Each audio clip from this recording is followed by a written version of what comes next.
Good evening. Thank you all for joining us for Guns, Democracy, and the Insurrectionist Idea, Unpacking the Chaos at the U.S. Capitol.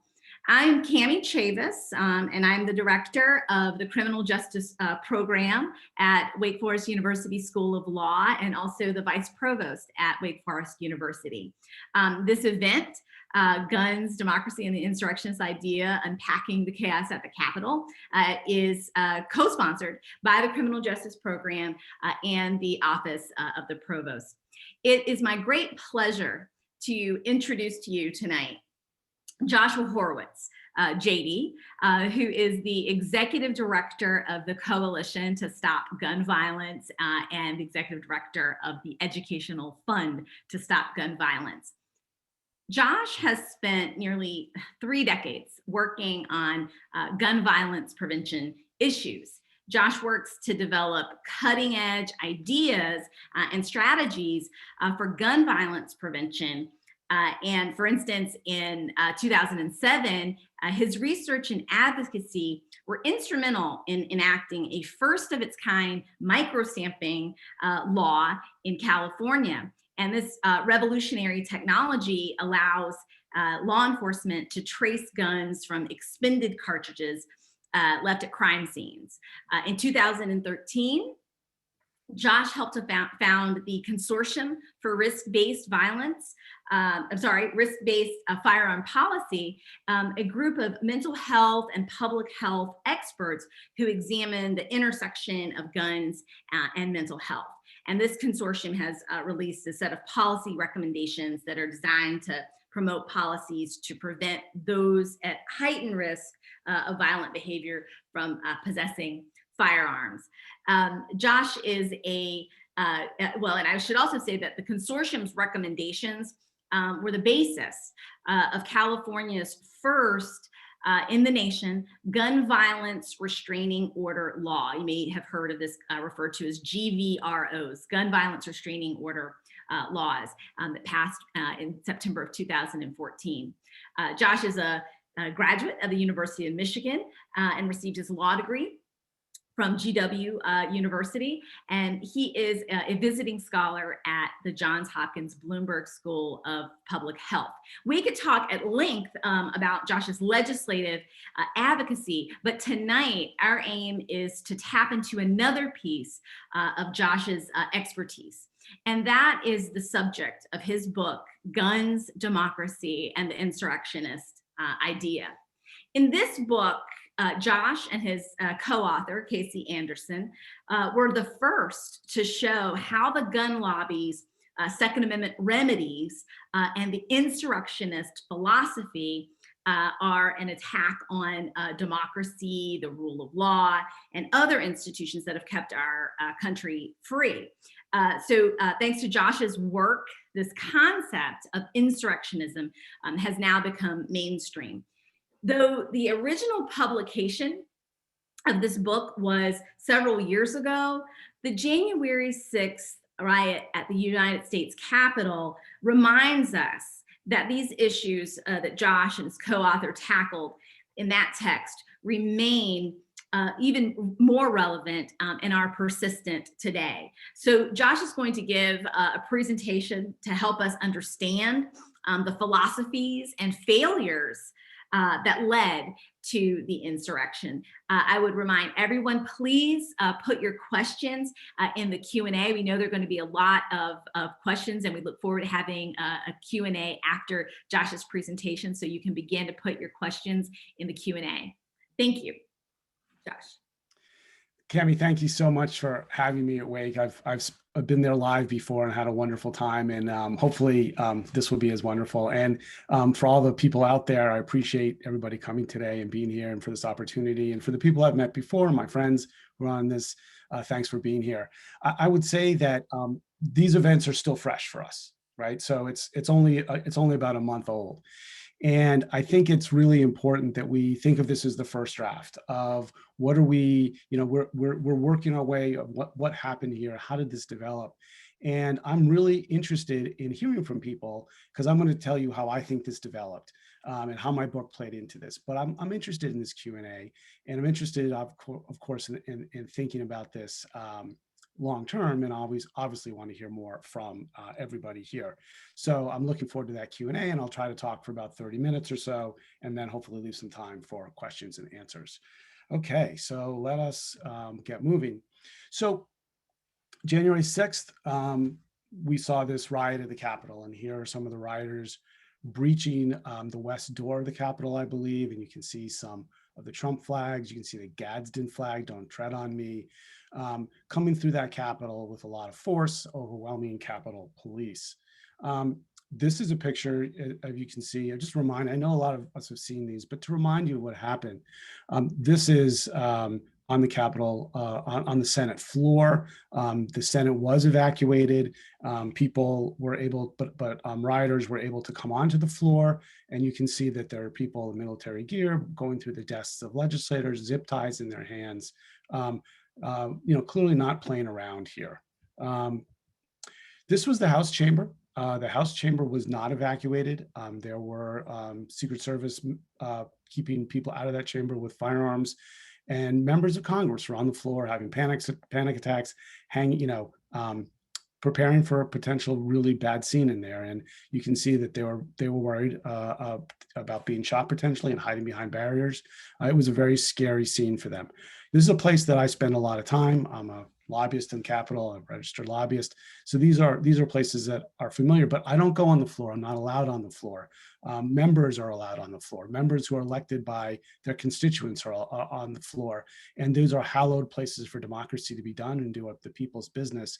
And to see especially the upper right on the Senate chamber was really jarring for me. And I think, quite jarring for Americans, and showed how vulnerable we were.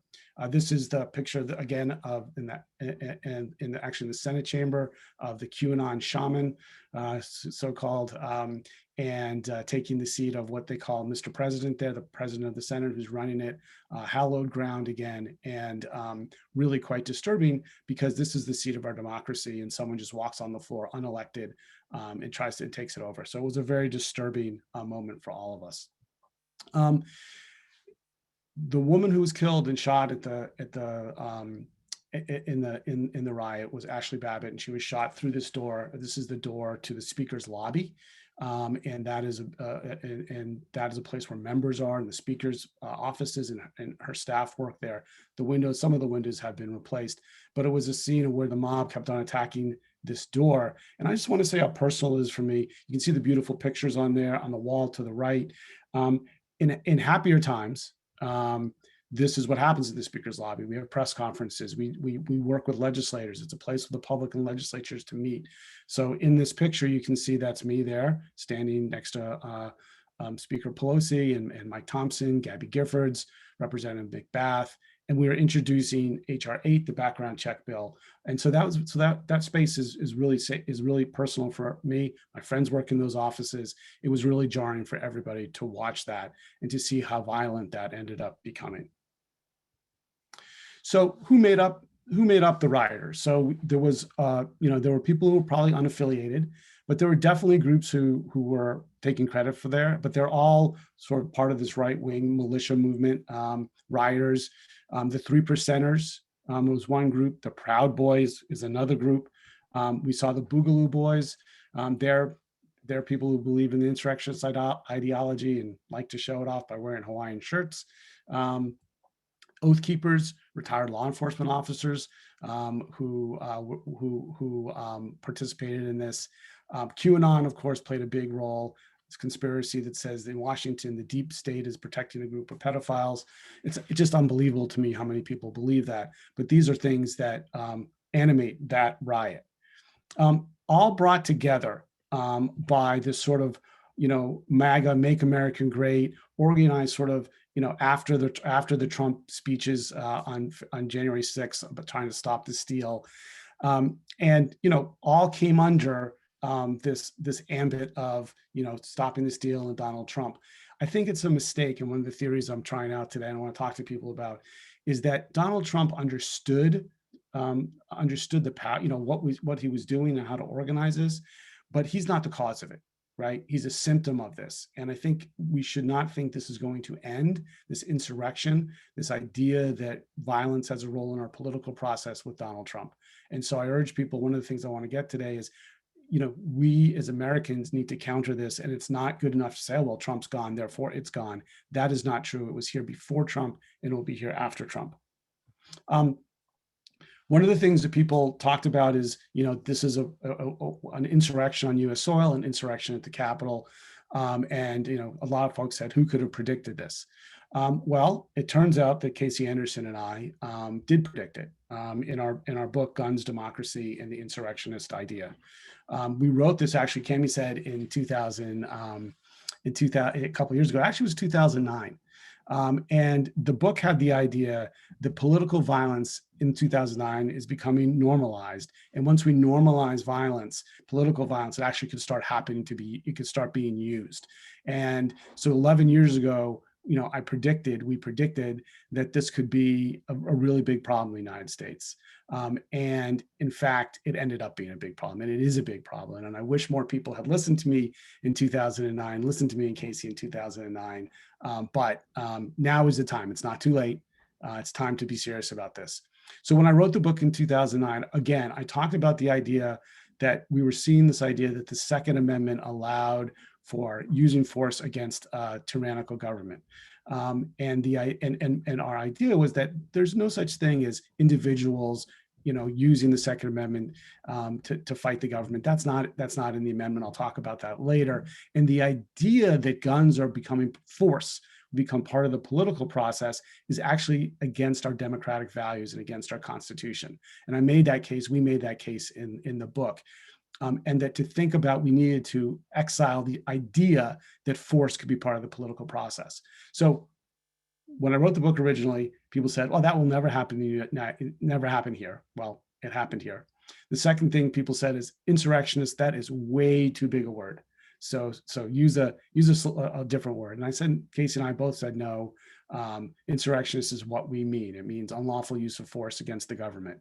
Now we all know what it means. And now we all need to do something about it. We know what it means. We need to do something about it. I just want to be clear about one thing. Insurrectionist is not a synonym for gun owner. When I talk about insurrectionists, I'm not talking about people who own guns for self-defense, for hunting, for target shooting, for whatever. What I'm talking about is people who are willing to use force against government and think about guns as a tool for within the process. That's what I'm talking about. And I want to be very, very clear. I'm not talking about gun owners. I think gun owners are a big part of the solution here. So I just want to be extremely clear about that. Okay, so how do we predict this? Well, because force in American culture and American society has been there since the beginning. There's always been an inevitable cycle of people wanting to use force. You can think about the KKK and the White Citizens Councils. Of course, the Civil War was fought about this. The John Birch Society and the militia movement, which is where I'm going to start. The only unknown for us is who's going to stand up, and who will stand up because they want to use force to exploit power, greed, white supremacy, and who will stand up and support our Constitution. That's what we're talking about right now. And I want to start this discussion or get into this right now. Who's exploiting this idea and why? So let me get into that. So on April 19th, 1995, the Murrah building in Oklahoma City was blown up by Timothy McVeigh, who was part of the Michigan militia, or loosely associated with the Michigan militia. That had culminated a number of events. First of all, there were some policy changes that were developed. President Clinton was talking healthcare. Hillary Clinton was talking healthcare. They had passed a background check for guns, a universal background check bill, actually a background check bill for firearms, the Brady bill. They had not a universal background check. They had passed a background check that started the system, and they had passed an assault weapons ban. And there was government showdowns at Waco and Ruby Ridge, and there was a lot, and the militia movement was growing. But then when McVeigh blew up the Murrah building and little kids were killed, that should have been the end of this. That should have been the end of the militia movement, should have been the end of the insurrectionist idea. And responsible legislators, responsible organizations should have buried that idea forever. That's not what happened. And one of the reasons I wrote my book is because in the 2000s, early 2000s, I started seeing this develop again. And I started seeing the National Rifle Association and the gun lobby. Again, I want to make it very clear, not a synonym for gun owners, okay? The NRA is obviously a political group that's been in all sorts of trouble, that basically steals money from its members. But they use this idea, and when they use this insurrection idea, the idea that guns have a role in the political process to sell guns, to bring in members, to go farther and farther to the right. And we all thought it was funny in 2000 when Charlton Heston lifted up that musket and said, "From my cold dead hands, Mr. Gore." But it turned out that that was actually a pivot back to the idea that let's sell some guns, let's use this idea. And the NRA and their allies really push this. They still push this. And Wayne LaPierre famously said, the people, who's the executive director of the National Rifle Association, the people have a right to take whatever measures necessary, including force, to abolish oppressive government. Other gun rights intellectuals, David Capel, guns are the tools of political dissent. This was the start, but it wasn't the end. And this has been flamed for many, many years. So now the National Rifle Association, in fact, has a website and a magazine just dedicated to the idea that guns keep us free. And what do they mean by guns keep us free? That if the government becomes tyrannical, they can take action. The problem is one person's tyranny is another person's healthcare. And that's exactly what happened. And so we have to be very careful about this. And I think this is the permission structure that allowed what happened at the Capitol to develop. So, gun lobby gets back into this insurrectionist idea when it should have been gone. And all of a sudden, especially Republican elected officials start chasing the gun lobby. Mike Huckabee, Second Amendment gives me the last line of defense against tyranny, as he was trying to run for president. Newt Gingrich, when he wanted to run for president, speaking at the NRA convention, the Second Amendment is in defense of freedom from the state. Now, this is somebody who had been the Speaker of the House of Representatives within the government, giving people this permission structure to say it's all right to attack the government. Again, this happened right after I wrote my book, and I was sort of out of my mind. I'm like, I just wrote this book about how bad this idea is, right? And all of a sudden, it's being more and more mainstreamed. And then when Obama became president, things really started ramping up. And if you remember the healthcare town halls, I was really shocked that people started bringing firearms to those things. And you can see the interplay between firearms and political dissent and healthcare. So on the left in your screen here is a rally against healthcare. And the Tea Party comes online, and all of a sudden guns and political force become more and more intertwined with policy. This is another picture that was made famous at the time, and you can see a couple of things. There's a sniper rifle there, and the back of the shirt says, "When all else fails, we'll vote from the rooftops." So that was a popular thing that, if we don't like the vote, we can vote from the rooftops. So this has been normalized for a long time. And I want you to look at this hat. Moulin Labe is what they say on that hat. Means in English, come and take it. And it's a phrase that the insurrectionists use to say, if you come and take my guns, you're going to die, or I'm going to fight back. And we hear that a lot, and it's going to come up later in our discussion as well. Okay. I remember when armed protester first showed up at one of these healthcare rallies, people were shocked. But now think about what's happened since then and how normalized guns going to the state capitals have been and things like that. Also part of this, the Western land movement, right? In this, you might have heard of Cliven Bundy. He wanted to graze his cows on federal property, he didn't have a permit. The Bureau of Land Management tries to prevent him. Armed insurrectionists show up and basically get the government to back down with no consequences. And that's, again, a permission structure, right? And those cows, they're still grazing on federal land, and Cliven Bundy still doesn't have a permit. So those are things that allowed and grew this movement. And along the way, assault weapons ban expired. And people started buying more and more rifles and more weapons and basically now this is a picture of an AR-15. They have the same weaponry as the military does, the same rifle that they have, and they've sold millions of these weapons out there, and you see them all the time at these protests. And a lot of folks will say, well, there wasn't these guns at the Capitol. Well, people were definitely armed. A lot of people were arrested, but DC does have gun laws that prevent open carry. And I think that's one of the reasons you didn't see more of those guns and maybe prevented some more bloodshed. Okay, go to 2016. There's this movement. It's legitimized. There's an insurrectionary movement. Ted Cruz tries to take advantage of it. He wants to be the standard bearer. The ultimate check. Second Amendment is the ultimate check against government tyranny. He wasn't as good as somebody else at this.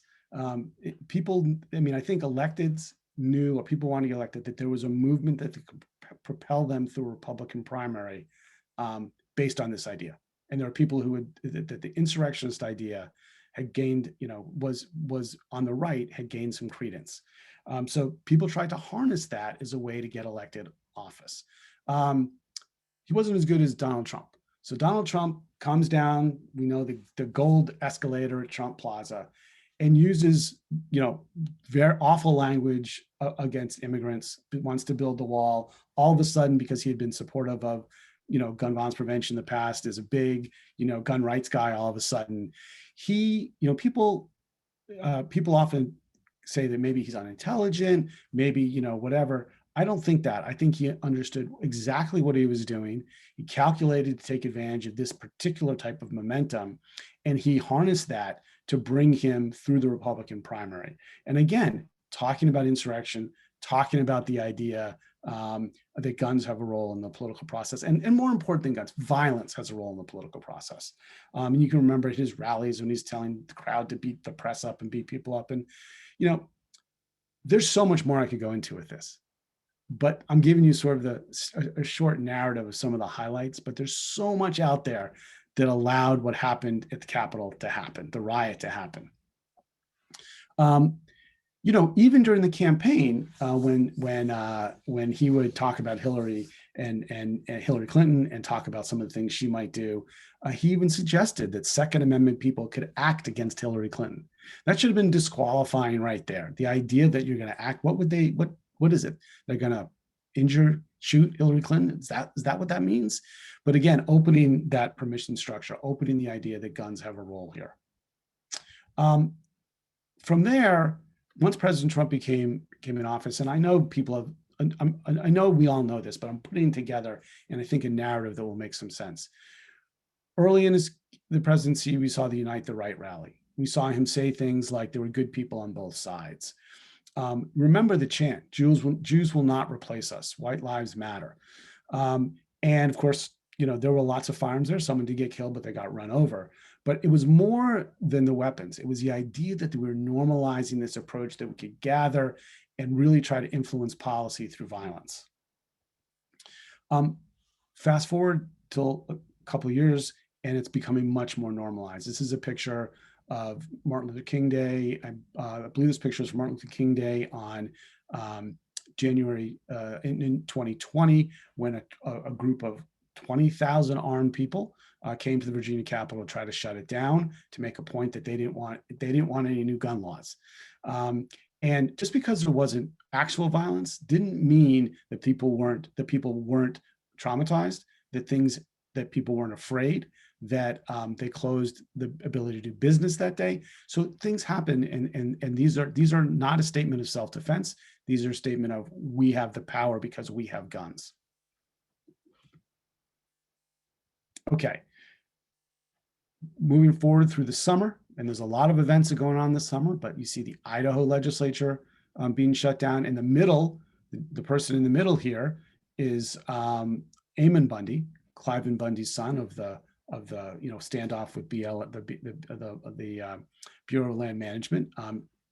Back at it, no consequences, now taking over the Idaho legislature. This is a picture of armed men taking over the Michigan legislature, and that's right outside the governor's office. Governor has to flee. The legislature's shut down. Nothing happens. Nothing happens. All this intimidation, and nothing happens. So we're creating the conditions from a really fringe idea into all of a sudden being a very mainstream idea, or at least being accepted as, I would say mainstream, but being normalized. Like, this is something that happens at protests. People bring their guns.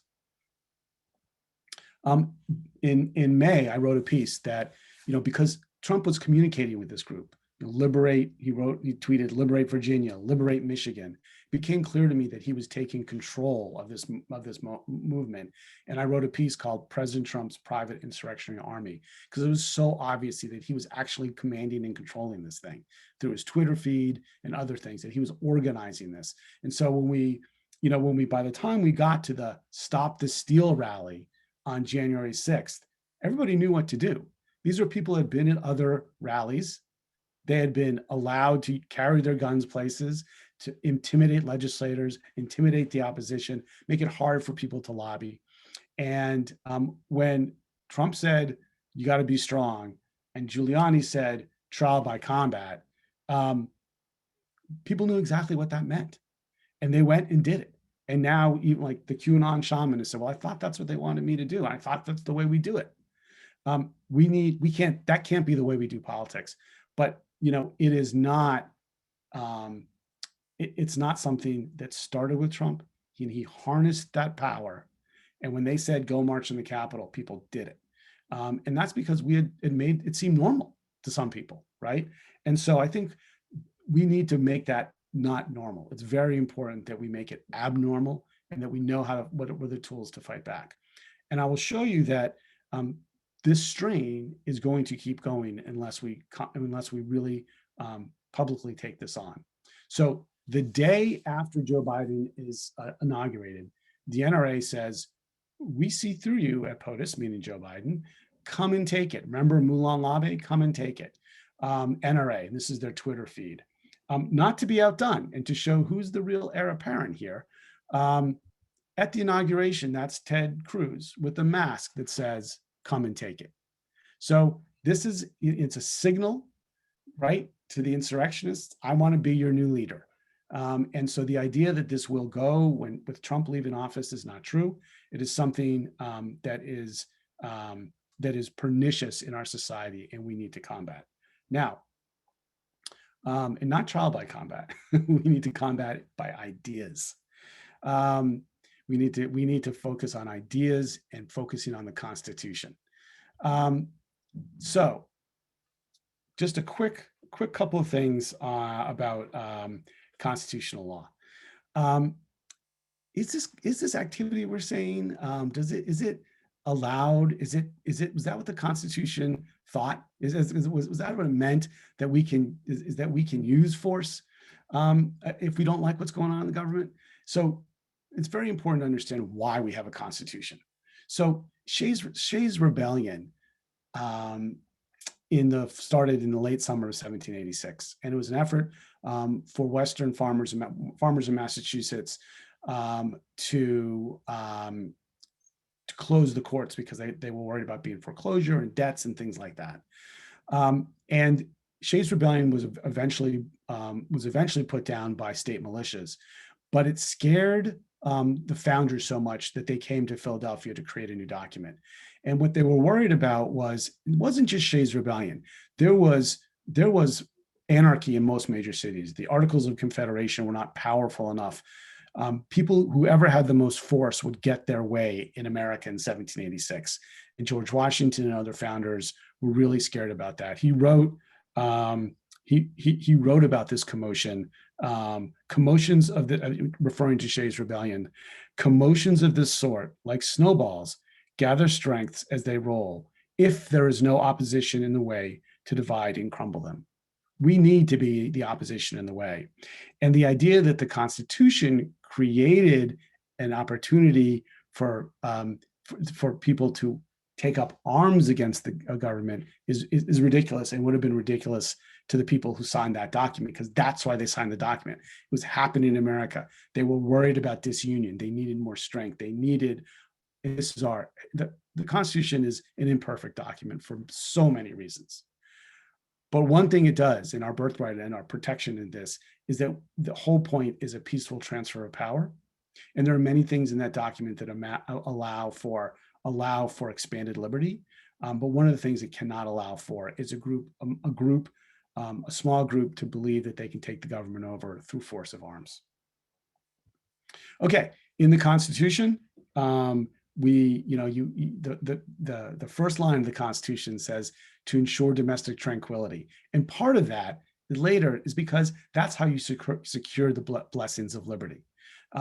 Domestic tranquility, having a system that works, protects individual rights, and that's the beauty of this. So when the Second Amendment was adopted in 1791, could it have been that that amendment allowed the whole document, the whole purpose of the document, to be obviated? No, of course not.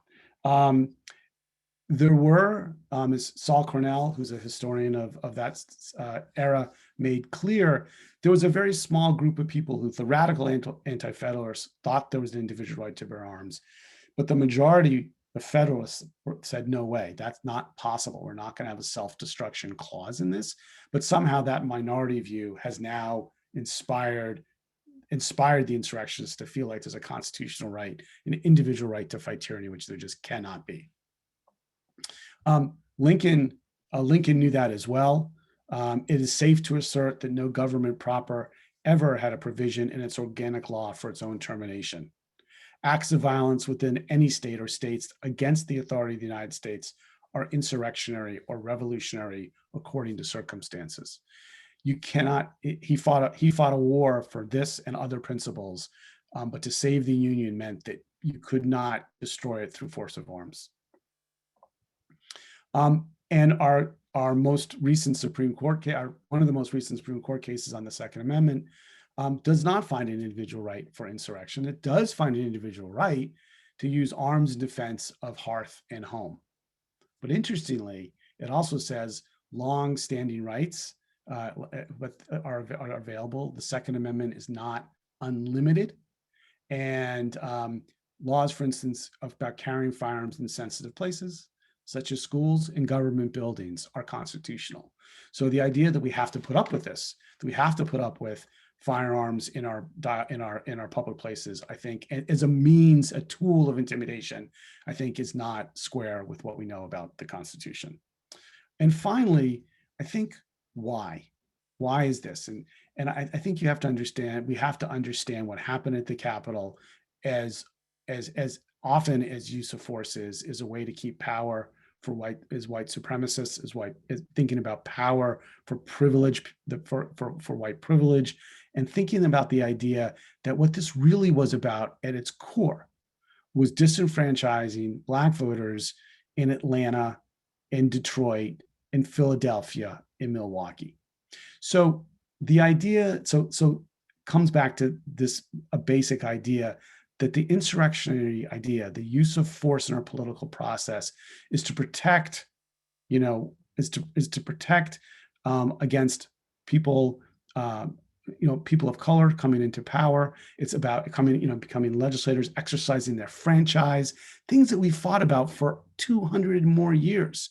And it's so important that we understand this is an attempt to disenfranchise, and we need to fight back. And so in general, I'm just going to stop talking and take some questions. But when we want to counter this, one of the things we need is to understand the Constitution. But we have to work for equity and against white supremacy, because that's the core of this. That's why people want to use force. They don't like some of the changes going on in our country, but change is good. It's healthy. It's enfranchising. It gets more people into the political process, and we need to do that. The other thing we need to do is we need to disarm this hate. We cannot do the people's business where there are open carry in our legislatures and at our polls, and guns are used as intimidation. We cannot use that. We need to make sure that people who are actually capable and threatening force don't have access to firearms. Extreme risk protection orders, for instance, have been used to disarm neo-Nazis and white supremacists. And I think that's an interesting development that we need to focus on. But we need to be vocal. As citizens, as Americans, we need to fight this idea that there's a right, that political violence is a place in America, because it doesn't. And we need to hold leaders accountable. And I'm talking to for instance, here, gun owners, I'm talking to Republicans, but you have a special role in this. We cannot have a constitutional democracy where individuals can take up force against our government. And we need you to stand up. We need all of us to stand up. And we have to remember that one of the most important things that we have as Americans in our Constitution is a peaceable transfer of power. We have to align ourselves to that value. So, in conclusion, this movement didn't start with Donald Trump, but he organized it well. Number two, this movement is not in line with our Constitution. And number three, we've got to work hard to stop it and understand that it's part of a power structure that has unfortunately defined part of America for hundreds of years. So with that, I will stop. I will stop my screen sharing and take some questions from Cami and from the audience. Great. Thank you so much. Thank you so much, Josh. Again, this is, if some of you have just joined us, we are talking about guns, democracy, and the insurrectionist idea. And I have Josh Horwitz with me tonight. He is the executive director of the Coalition to Stop Gun Violence and the Educational Fund to Stop Gun Violence.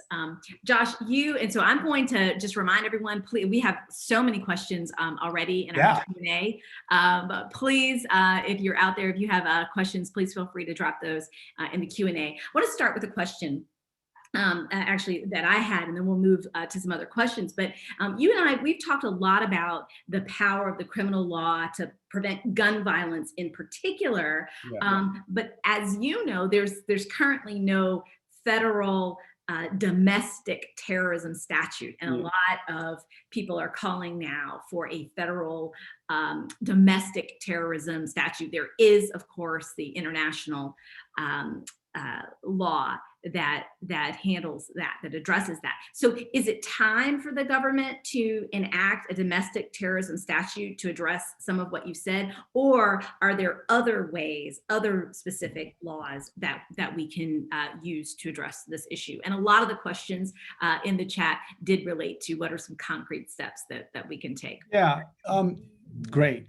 So, I'm not an expert in domestic terrorism law per se and how you would stop that. I do want to say, of course, I'm interested in that, and it would be very interesting to see how you would propose that. But I'm also very concerned about civil liberties, and I don't want to see that. We've had an incredibly awakening protest movement this summer after the death of George Floyd. And if you go to Black Lives Matter Plaza in DC, it's so moving. You don't want that caught up in a domestic terrorist law, right? This is something different than that. And so I'd caution, we do need better laws. But I would caution, because I'd be very cautious about some kind of, sweeping anti-terrorism law, domestic anti-terrorism law that catches people unsuspecting or things who aren't violent. It's very important. And one of the reasons I like extreme risk protection orders is because they're individualized. A judge gets to decide, is someone really at risk here? Is this threat moving towards violence? So I'm aware of that. I do think there's a lot we can do, though. And one of the most important things is, I've been doing this for a long time, and I've seen more and more guns come into state legislatures where I'm working, and I do a lot of work in Virginia, and we've seen this, and this isn't, people aren't bringing guns into the Capitol in Virginia now. They can't after some hard work on our colleagues' behalf, but they're not bringing it there to be safe. They're bringing it there as an act of intimidation. And I've seen it before, people showing off their guns and making sure you see that they're armed. And we can't have that. I don't want my rights chilled because I have to, wade through a sea of people with AR-15s who I have no idea whether they know how to use them, whether they're trained, what their background check looks like. So I think we need to de-escalate that. And we need to make sure that we don't have guns in our legislature. We don't have firearms at our polling places. We need to start getting back to a more civil mindset where, we're going to debate our ideas. We're going to go back and forth, but we're not trying to intimidate our opponents. And unfortunately, and I say this for gun owners, so I hope jump in here, that, I understand people have guns for self-defense. That's fine, but it's not part of the political process. And we need gun owners to stand up and say, it's not part of the political process. Great, and that's great because that one of the questions that I was going to ask, and that was actually in the chat, is you mentioned that gun owners can play a role here, Yeah. and what specifically can they do, and that you said to stand up and say that this is not part of the political process, not appropriate. Another question, and again, I think, and this is from the chat, and you mentioned not wanting to sweep up groups Yeah.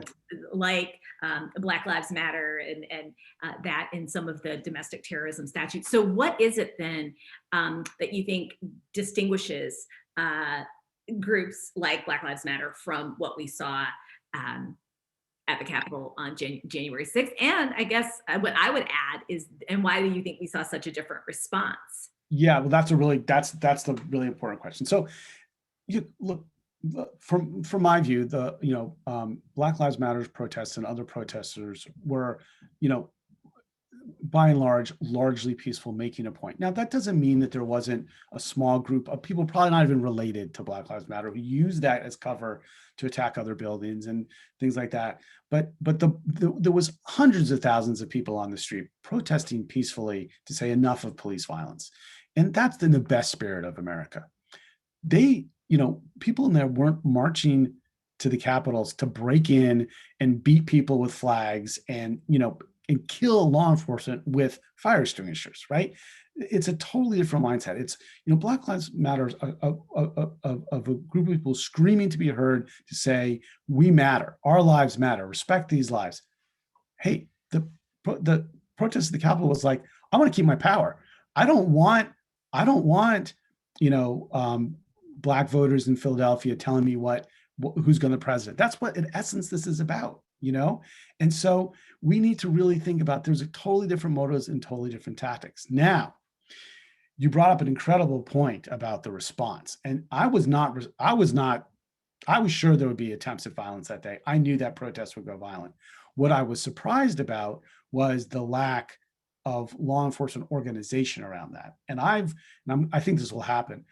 We've called and echoed the National Organization of Black Law Enforcement Executives, asking for a commission, an independent commission, to review bipartisan that. We need a minute by minute response to that. We need to know exactly what happened, and mostly, why weren't there adequate barricades? Why weren't there adequate personnel?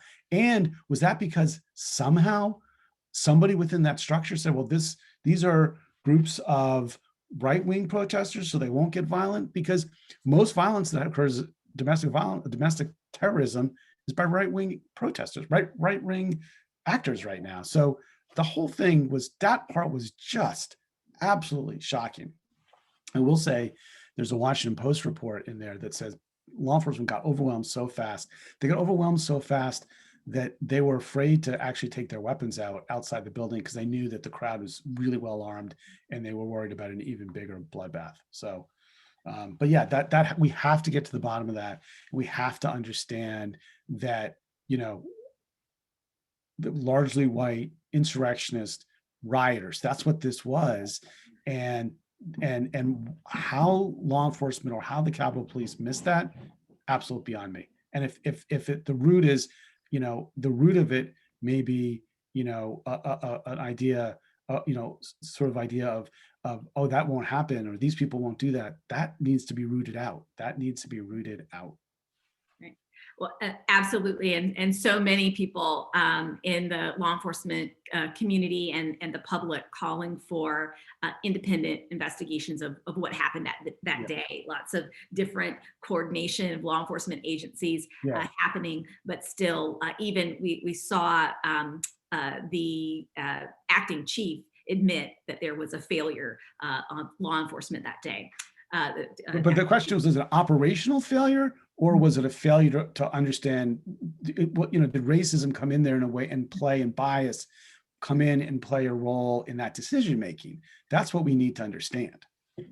Well, and this actually leads to another question about just in general, do you believe that there have been so little repercussions for armed protest because of the overlap of police force and former military, former and maybe current military, who were part of this insurrection at the Capitol on January 6th. We've seen statistics that show that military and police were overrepresented in the crowd.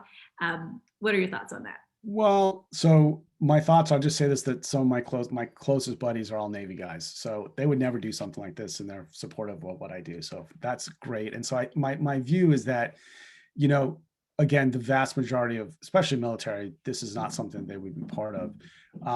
But again, law enforcement, I think that's true as well. But it's very important to be vigilant, right? It's very important to train for this, to understand that this could happen, and to make it very clear that, you know, this is a job that means protecting the state and the process. And I've seen, you know, when in Kenosha, we saw this where, you know, people, I mean, you know, there was just this very clear bias. If you were white with a firearm, that somehow was okay. And they're, you know, giving water to the law, you know, and that can't be, right. And so I think it's very important that you know, for people in law enforcement, especially leadership, to understand that this has to be rooted out just like it does in society. And you know, I think the prosecutions following the riot are really good, but it's up to these institutions. I mean, you're never going to have equitable policing, right, if you allow this to happen, and if you turn the other, you know, if you just turn a blind eye to it. So it has to be addressed, and that's just not something that law enforcement should be involved with. And that's why I want this after action report, minute by minute, to really understand what happened, what the thinking was there, and that should happen in many of these actions. Yeah. Want to switch gears just a little bit and talk about something else that you mentioned. CSGV, in conjunction with another group called Guns Down, Yeah. recently issued a report called Guns at the Polls. And can you tell us a little bit? And I'm actually going to put that. It is now in the chat, so you can take a look at it. But can you tell us a little bit about the significance of this report and some of the recommendations that were made there? Yeah. So how it relates to yeah, as we saw the threats of insurrectionist violence ramp up, and we did see some threats, potential threats against precincts and voting locations, we started getting alarmed in the summer, and we went out to say, what are the protections for poll workers? What are the protections for voters? And we looked at 6 battleground states, Virginia, Pennsylvania, Michigan, a couple others. And we were kind of shocked about what we learned, is that very few states have prevented firearms at the polling places. That there were, you know, that there are general voter intimidation statutes, but that in many locations you can carry a firearm into polling places. You can openly carry those weapons. When does that become a threat was sort of unclear. So we called for a very clear standard. We said, look, you know, let's just make it clear that you can't have a firearm in a polling place. That doesn't, you know, in Virginia, for instance, there's a bill that's working through the legislature that would keep a firearm 40 feet away. Keep it in your car or whatever. Let's have a clear rule that, you know, again, in many states, they don't even have comprehensive background checks. So the idea, like bringing a gun into a polling place, we're not sure what people are doing with there. It's clearly a statement when you're wearing it outside, you know, when you're having it. And so our report found, wow, these localities are really unprotected. Now, what was exciting is that either, you know, the attorney generals on these states acted, and they looked into their laws. They advised their precinct captains and the secretaries of state who run the elections, and you know, they had a pretty good plans in place. And I like to think we had a little bit to do with that. That we sort of sounded the alarm that this could be an issue. So by the time election day rolled around, people knew what their options were. They knew what was allowed and wasn't, and we had I think we had a pretty safe election. Well, we've got a lot of questions, as you can imagine, about the role of the NRA. Yeah. So can you talk a little bit about, there's a specific question about the bankruptcy and any of the NRA's impending bankruptcy, and what implications that might have for gun violence prevention in general, and then also related to insurrection. Yeah, so I think it has a lot to do with it. So I want to repeat what I said earlier. When I say NRA, I do not mean gun owners. The NRA has a special, location. They've done they in a very interesting stratosphere of what they do. Um, the NRA is about being alarmist, getting lots of people in the door, and taking their money. That's what they do. Wayne LaPierre takes the members' money and spends it on his suits and cars and vacation and all sorts of other things that will come out in the future. Um, and so and the other thing is that, as people may know, they were also infiltrated by a Russian operation with Maria Butina, which came out during the Russia probe. So they've really been compromised in so many different ways. And they're an organization that is really just to enrich the people who run the NRA. So that's, I think, very important. They because of their financial mismanagement, they are now losing money. They've been, they've lost a lot of membership money, and I think that's the right approach. Members, I'm not saying go to another group, but don't stay with the NRA, and have because of the self-enrichment schemes, both the DC Attorney General and the New York Attorney General, where they are headquartered, where they're incorporated, have gone after them and are now in some serious litigation. And so the NRA is spending lots of money in litigation. They're bringing in less money.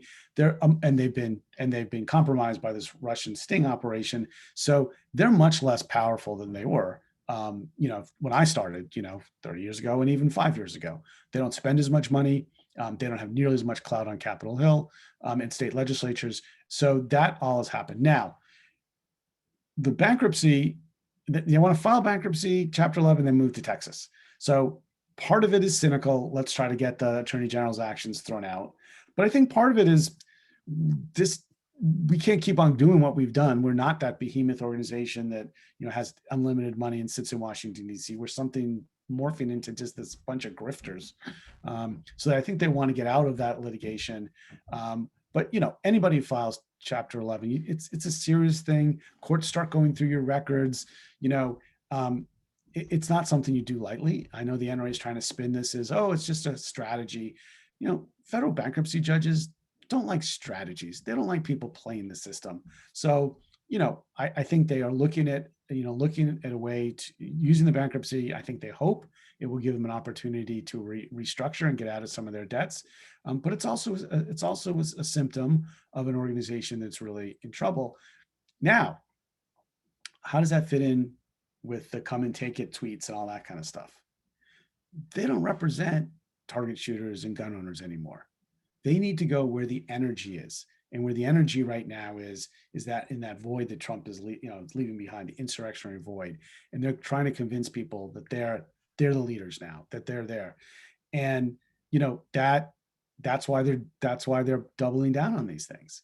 And so for people who care about self-defense and other things like that, and there's a lot of people I know who are gun owners who are very involved in suicide prevention. I applaud them for all that.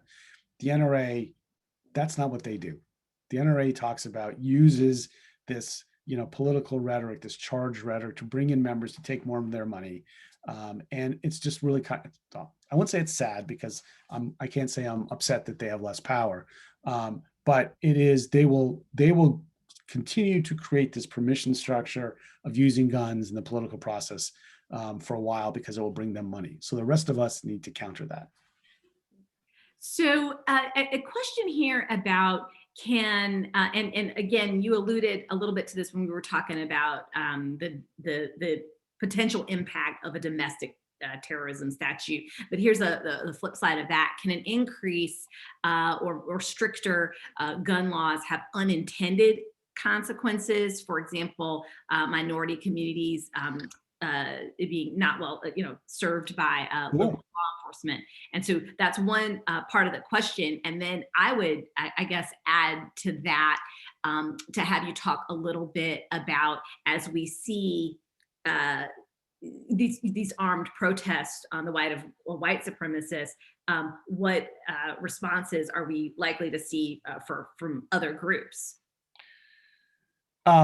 Let's start I'm not good at two-part questions, so I always forget the second part. let's start with the first one. So that is so gun violence prevention laws, gun control laws, do they have unintended consequences? Absolutely they do. And so just the way that people should think about equity in all the work that they do, right? So it's very important to think about that in gun law. So my organization, we take a public health and equity lens and use evidence-based solutions to stop gun violence. So what does that mean? That means that you need to look not just at, okay, this law may stop this shooting, but what are the consequences to people, unintended consequences, and how do we deal with that? So, while I've never supported these laws, I want to make it 100% clear, I never support enhanced sentencing laws. But when you think about like laws that add 5 years to a conviction for a gun possession, for a gun involved in a robbery, right? People are all going to prison. The extra time doesn't matter. The whole idea of using guns as an enhancer is really problematic, right? Because felony convictions are time in prison, time away from family. So, how do you get back into the community after that? So we don't support, I'm just using that because it's such a bad example. But even things like when you do a background check law or licensing, these are incredibly powerful programs to save lives. How do we tailor them so that they don't have bad unintended consequences? You know what that means? Intentionality. It means focus. It means looking and thinking about these laws before you enact them. And I'm really proud of our work at the Coalition of the Ed Fund for doing just that, for taking the time to go through this and really, we're not perfect. We're on an equity journey and we have a lot to learn. But one of the things we've learned is take a deep breath, think hard about the policies you're working on. How does that affect? What are the good stuff that you get out of it? But are there unintended consequences? And can you mitigate those consequences? So we have just a couple minutes left, 2 or 3 minutes left, and I would love to give you the opportunity to give some concluding remarks. But we've got a lot of questions about what are some concrete steps that everyday people can take to, you've talked a lot about what's gotten us here. How can we this back? Yeah. I'm going to give you sort of two things. So one is find your local gun violence prevention group. And on our website, you just go to the coalition.gunviolence.org, csgv.org, and we can connect you with local gun violence prevention groups, because together we can work together to do things like, which we're doing in Virginia right now, where I do a lot of work, is preventing firearms at the Capitol, right? Preventing firearms in elections. And those are things that are really important because they create bright lines that prevent people from taking their violent ideology and having firearms at the places where we make laws. So I think that's one thing. Get involved with your state gun violence prevention group. That's very, very important. And there's a whole bunch of good policy, but a lot of that has to do with, we've normalized gun carrying. We've normalized gun possession. We've normalized guns even in capitals, and that can't be, because that infringes on our other rights. So get involved and take those things. Number two, read my book. You can get it on Amazon, right? Read the book. I'm thinking we might have go to a second volume pretty soon, but prepare yourself. I'll say arm yourself with the knowledge so that you can have that conversation, because ultimately, and I'm doing a little bit of reading about how to deprogram people who have been cults and stuff like that. It's by reaching out. It's by showing that you care about somebody, but you want to educate them and bring them back. And to me, this insurrectionist ideology has gone way too far. It needs, and there's no substitute other than for Americans who understand our Constitution, who believe in the rule of law, understand that we're imperfect, but want to improve us through the process, to reach out to others and show that. And I will say there is no more important people to do that right now than people who are in the Republican Party and gun owners. You need to show, I'm not saying give up your gun. I'm saying show some leadership when it comes to insurrection. For Republicans, I'm saying if there are people who are willing to use force, they can't be part of your party. That's just not part of your party. And so, we need people to stand up, and especially people who are close to this issue. And take a look at my book. I hope there's some useful things there, and I just really appreciate this time. And I am hopeful. I can't do this work without being hopeful. I would just crawl under a rock. I believe in this country. I believe that we can change for the better. And it really, what we've seen is when I did the book originally, I think people didn't take it as seriously as they should. You've seen your Capitol been a riot in the Capitol. Take it seriously now. Everybody's got a part. Great. This has been just wonderful. Thank you, and we can continue this conversation. I feel like I'd like to also say to everyone, this discussion is our first in the series on defending democracy. So look for future programs sponsored by the Wake Forest School of Law Criminal Justice Program, Office of the Provost. Josh Horwitz, thank you very much, author of Guns, Democracy, and the Insurrectionist Idea. I did put the website, csgv.org, in the chat as well. Thank you, everybody, and have a good evening.